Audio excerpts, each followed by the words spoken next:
فرمایا ان اللہ و ملائکتہ، بے شک اللہ تعالیٰ اور اس کے فرشتے یصلون علی النبی، نبی پر رحمت بھیجتے ہیں، یعنی فرشتے تو رحمت کی دعا کرتے ہیں اور اللہ رحمت بھیجتا ہے۔ یا ایھا الذین آمنوا، اے لوگو جو ایمان لائے ہو، صلو علیہ، نبی پر خصوصی رحمت بھیجا کرو جس کو اردو میں درود کہا جاتا ہے،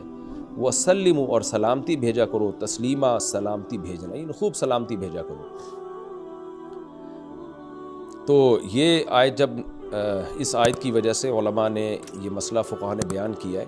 کہ زندگی بھر میں ایک مرتبہ درود بھیجنا ہر مسلمان پہ فرض ہے، کیونکہ اللہ نے حکم دیا ہے، اور الامر بشیء لا یقتضی التکرار، جب کسی بات کا آرڈر دیا جاتا ہے نا تو وہ ایک دفعہ کرنے سے وہ آرڈر پورا ہو جاتا ہے۔ تو اللہ نے ہمیں درود کا حکم دیا، تو زندگی میں ایک دفعہ بھی اگر ہم درود پڑھ لیں گے تو یہ فرض ادا ہو جائے گا، جیسے کہ کلمہ توحید زندگی میں ایک دفعہ پڑھنا فرض ہے، باقی جتنا پڑھیں اتنا اچھا ہے۔ اور جب کسی مجلس میں نبی صلی اللہ علیہ وسلم کا ذکر کیا جائے تو ایک مرتبہ اس میں درود پڑھنا واجب ہے، فرض نہیں ہے۔ فرض اور واجب ایک اصطلاح ہے۔ فرض کا مطلب ہوتا ہے جس کی دلیل یقینی اور قطعی ہو، تو چونکہ قرآن نے درود پڑھنے کا حکم دیا تو وہ چونکہ یہ نہیں اللہ نے کہا کہ ہمیشہ پڑھتے رہا کرو، بلکہ پڑھو، تو ایک دفعہ پڑھنا اس قطعی یقینی دلیل کی وجہ سے فرض ہے۔ تو فرضیت ایک ایسی چیز ہوتی ہے جس کا انکار کرنے سے انسان کافر ہو جاتا ہے، کیونکہ اس کی دلیل بہت مضبوط ہوتی ہے۔ اور دوسری حدیث میں آتا ہے کہ وہ شخص بخیل ہے کہ میرے سامنے اس کا تذکرہ کیا جائے اور مجھ پر درود نہ پڑے۔ تو اس حدیث، یہ چونکہ خبر واحد ہے، کیونکہ ظاہر ہے قرآن جس طرح تواتر کے ساتھ ثابت ہے، اس طرح اخبار آحاد جو خبر واحد ہوتی ہیں وہ اس طرح تواتر کے ساتھ ثابت نہیں ہوتی، تو اس میں تعویل کا بھی امکان ہوتا ہے۔ تو اس لیے فقہاء، خاص طور پر احناف جو ہیں، فقہاء حنفیہ، انہوں نے فرض اور واجب ایک ٹرم بنائی ہے شرعی مسائل کو سمجھانے کے لیے۔ تو اس لیے انہوں نے کہا کہ جب کسی مجلس میں نبی کا نام آئے نا تو اس مجلس میں ایک دفعہ کم سے کم درود پڑھنا واجب ہے۔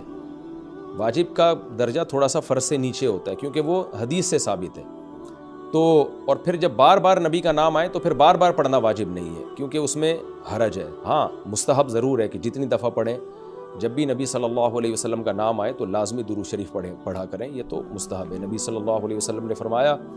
جس شخص نے مجھ پہ ایک دفعہ درود پڑھا، اللہ اس پر 10 رحمتیں نازل کرتے ہیں اور اس کی 10 خطاؤں کو معاف کرتے ہیں۔ تو بہت زیادہ فضیلت ہے درود شریف پڑھنے کی،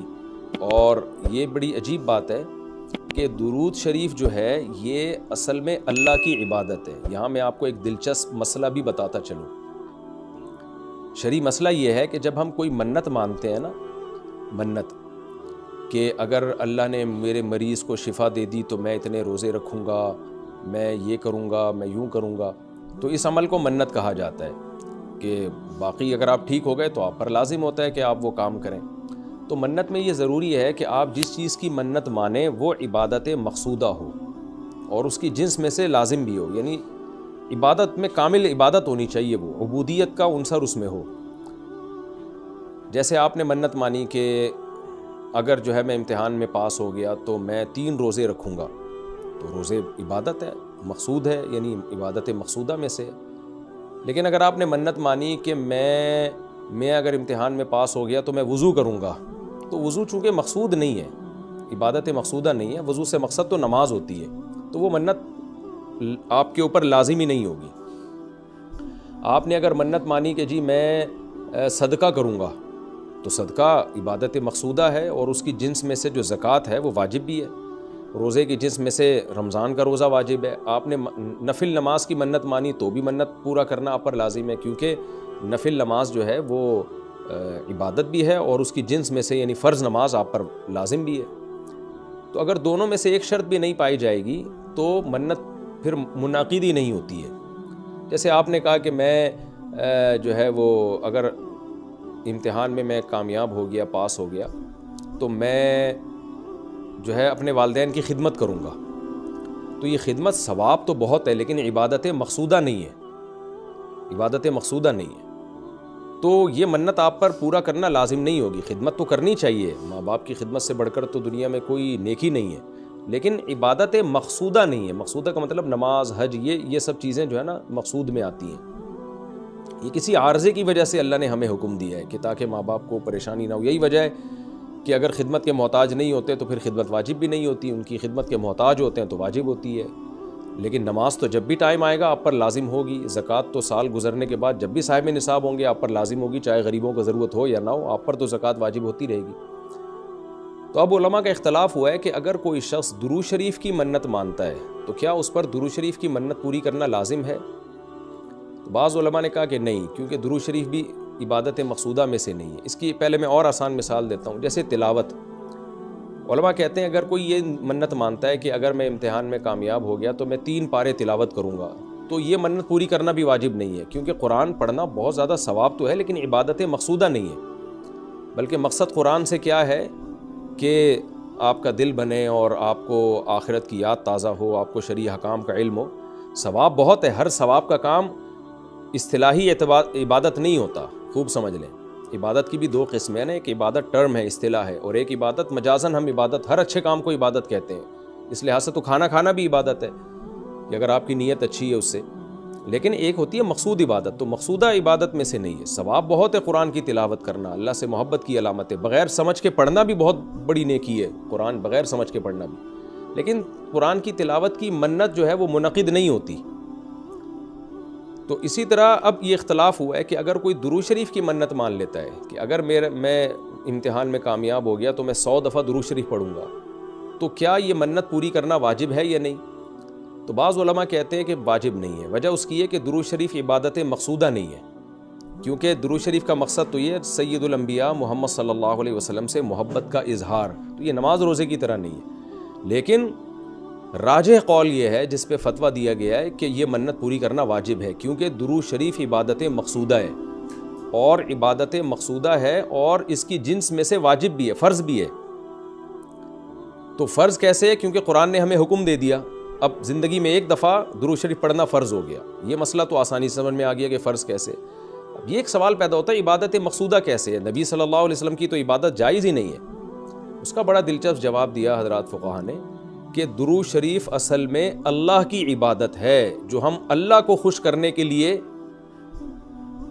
کرتے ہیں، کیونکہ اللہ نے ہمیں آرڈر دیا ہے، اور اس میں عبادت کا عنصر، عبادت کہتے ہیں جس کی جو ہے وہ جس میں عبودیت کا عنصر ہو، آپ بطور غلام جو کام کر رہے ہو، جس میں آپ کو لاجک پوچھنے کی بھی اجازت نہیں ہوتی۔ جیسے 5 نمازیں فرض ہیں نا، کیوں فرض ہیں بھائی؟ لاجک کی ہمیں حکم نہیں، ہم نے پڑھنی ہے۔ روزہ فرض ہے، اس کی حکمتیں اللہ نے بیان کی، لیکن وہ حکمتیں نہ بھی ہوں تو روزہ رکھنا پڑے گا۔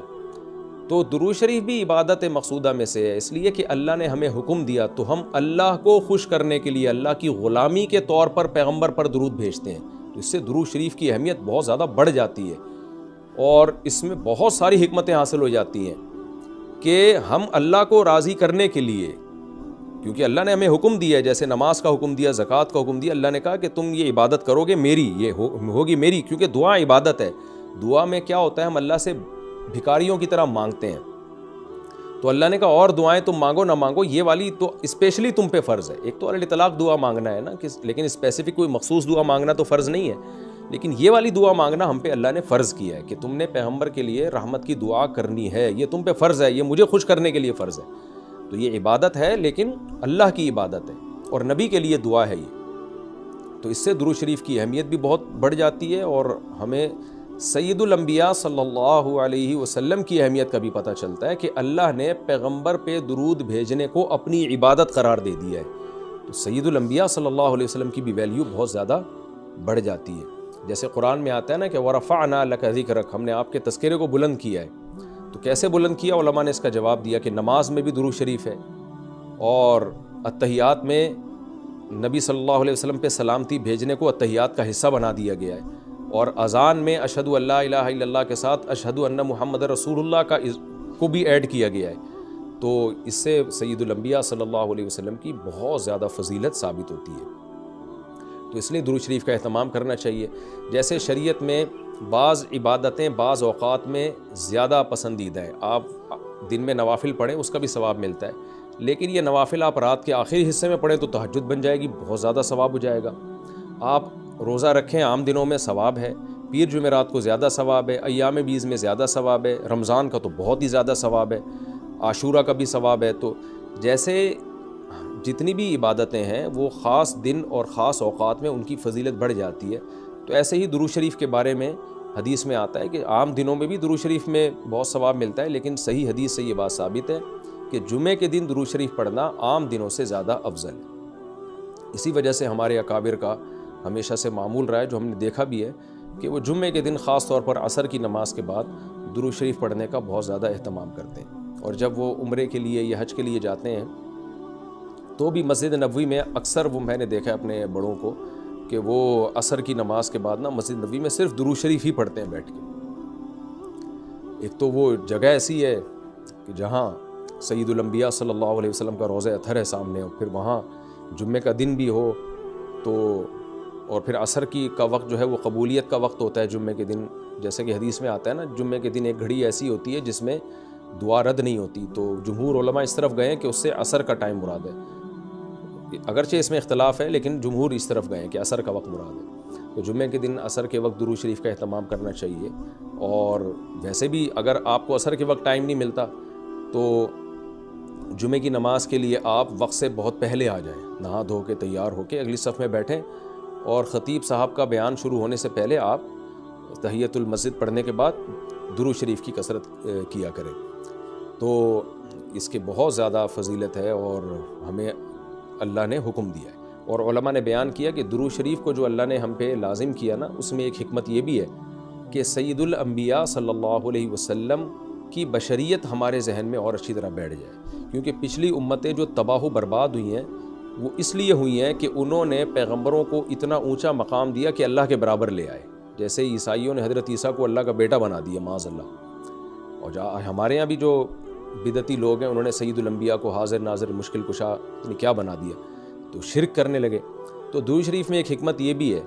کہ جب ہم نبی کے لیے دعا کرتے ہیں اللہ تعالیٰ سے کہ اللہ سید الانبیاء پر اپنی خصوصی رحمتیں نازل فرما اور آپ پر سلامتیاں بھیج، تو اس سے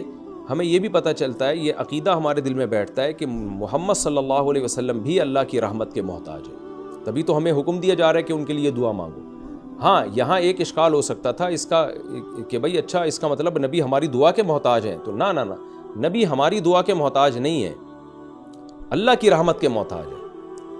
ہم دعا نہیں بھی مانگیں گے تو اللہ اپنے حبیب صلی اللہ علیہ وسلم پر رحمت بھیجے گا، لیکن اللہ نے ہمیں حکم یہ دیا تاکہ ہماری نظر میں یہ عقیدہ اور اچھی طرح مضبوط ہو جائے کہ تم بھی پیغمبر کے لیے اللہ سے دعا مانگا کرو۔ اس سے پتہ چلتا ہے پیغمبر تمہاری دعا کے محتاج ہوں یا نہ ہو، لیکن اللہ کی رحمت کے بہرحال محتاج ہیں، اور پیغمبر بھی اس لائق ہیں کہ ان کے لیے دعا مانگی جائے، اور یہ اس سے ان کا مرتبہ کم نہیں ہوتا بلکہ مرتبہ بڑھ جاتا ہے، کیونکہ پیغمبر نے ہمیں یہ سکھایا ہے کہ یا ایھا الناس انتم الفقراء الی اللہ، اے لوگو تم سب کے سب اللہ کے در کے محتاج ہو۔ اور یہ جو میں نے کہا کہ پیغمبر اس لائق ہیں کہ ان کے لیے دعا مانگی جائے، تو اس کا کوئی یہ مطلب نہ لے کہ پیغمبر ہماری دعا کے محتاج ہیں، یہ میں بار بار بتا چکا ہوں، ہماری دعا کے محتاج نہیں ہیں، لیکن اللہ تعالیٰ یہ چاہتے ہیں کہ میں پیغمبر پر رحمت بھیجوں لیکن اس میں امتیوں کا حصہ پڑ جائے۔ حضرت مولانا اشرف علی تھانوی رحمہ اللہ نے اس کی ایک مثال دی ہے کہ جیسے کسی بادشاہ کو اپنے شہزادے سے بہت زیادہ محبت ہے، وہ ویسے ہی اس کو گفٹ دینا چاہتا ہے،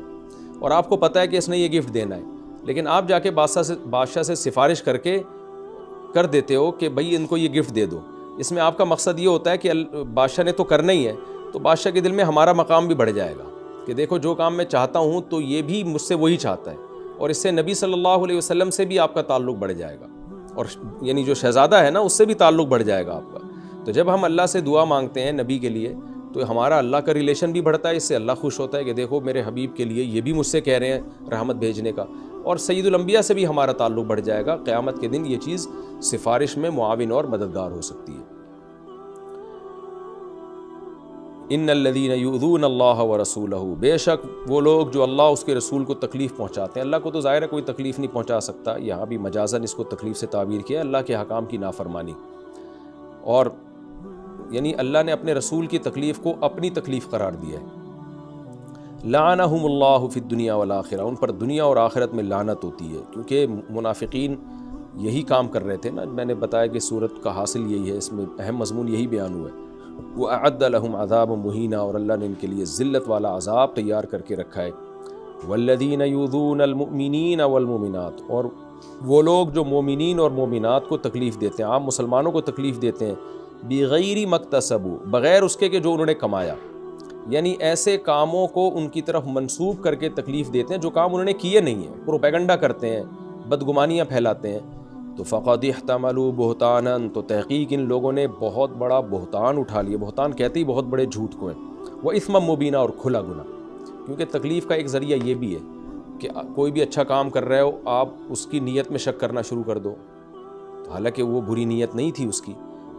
اس میں منفی پہلو تلاش کرنا شروع کر دو.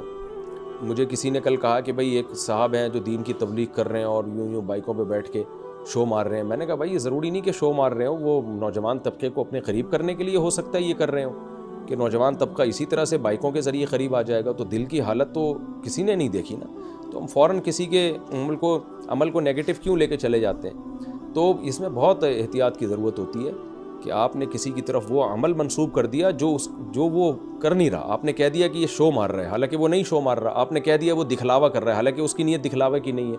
تو ہماری سوسائٹی میں یہ بہت ہے. تو اللہ نے اس پہ بھی پابندی لگائی کہ جو کسی بھی طرح سے ایمان والے مرد اور عورتوں کو تکلیف دیتے ہیں تو بہت بڑے گناہ کے وہ مرتکب ہوتے ہیں.